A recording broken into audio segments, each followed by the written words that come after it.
Good morning বন্ধুরা, তোমরা সবাই কেমন আছো? আশা করি খুব ভালো আছো।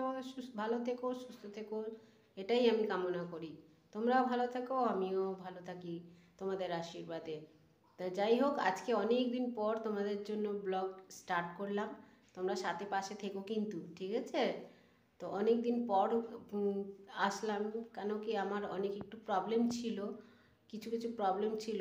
তো সেই প্রবলেমগুলো এখনও সলভ হয়নি, যদিও বা তাও আমি ভাবলাম যে না, একটুখানি অনেক দিন তো বন্ধ আছে, দেখি।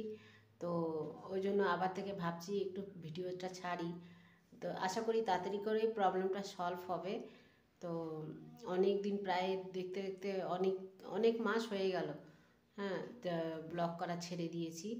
তো আবার স্টার্ট করছি, ভাবছি তোমাদের সাথে দুটো কথা শেয়ার করলে আমার একটু। দেখো বন্ধুরা, রনিত ঘুমাচ্ছে, এখনও ওঠেনি, প্রায় 7টা বাজে, এখনই উঠা। দেখো বন্ধুরা, সকালবেলা 5টার সময় উঠেছি, কুমড়ো ভাজা আর রুটি বানিয়েছি, সকালের ব্রেকফাস্ট। আর এদিকে দেখো চা রেডি আছে, আর এদিকে বরের টিফিন সব রেডি করেছি। উপরে কুমড়ো ভাজা রুটি দেওয়া আছে, আর নিচে ভাত আর তরকারি দেওয়া আছে। এই বক্সগুলো রেডি আছে, ওকে দেব। উঠিয়ে ব্রাশ করিয়ে দুধ রুটি খাচ্ছে, কেন স্কুলে যেতে হবে সেজন্য রেডি করছি। বললাম আগে খেয়ে নে। আর এদিকে দেখো, ওর জন্য ফ্রাইড রাইস খাবে, তা সেজন্য ওকে বানিয়ে দিচ্ছি। স্কুলে দিয়ে দেবো লাঞ্চ ব্যাগে ফ্রাইড রাইস। এই যে ব্রোকলি, গাজর, বিনস দিয়ে, নিচে আছে বিনস আর গাজর টাজর। তো একটা ভাতটা একটু ইয়ে করে দেবো, ফ্রাইড রাইসের মতো বানিয়ে দেবো।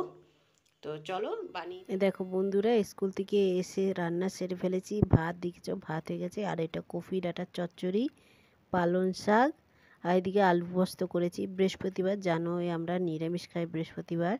এই যে আলু ডাঁটা, ফুলকপির যে ডাঁটাগুলো হয়, সেই ফুলকপি ডাঁটার চচ্চড়ি খেতে খুব ভাল লাগে। আর এদিকে দেখো স্যালাড কেটে রেখেছি। সব রান্নাবাড়ি সব সেরে ফেলেছি।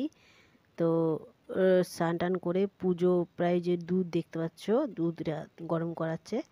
তো এই যে দেখো স্নান টান করে পুজো টুজো সারা হয়ে গেছে। ওই যে সরস্বতী ঠাকুর, এবারে সরস্বতী ঠাকুর এনে বসিয়েছি। ছেলে পড়ছে, সরস্বতী পুজো না দিলে হয় না। আজকে বন্ধুরা এটুকুই, আপাতত কালকে আবার অন্য ব্লগে দেখা হবে।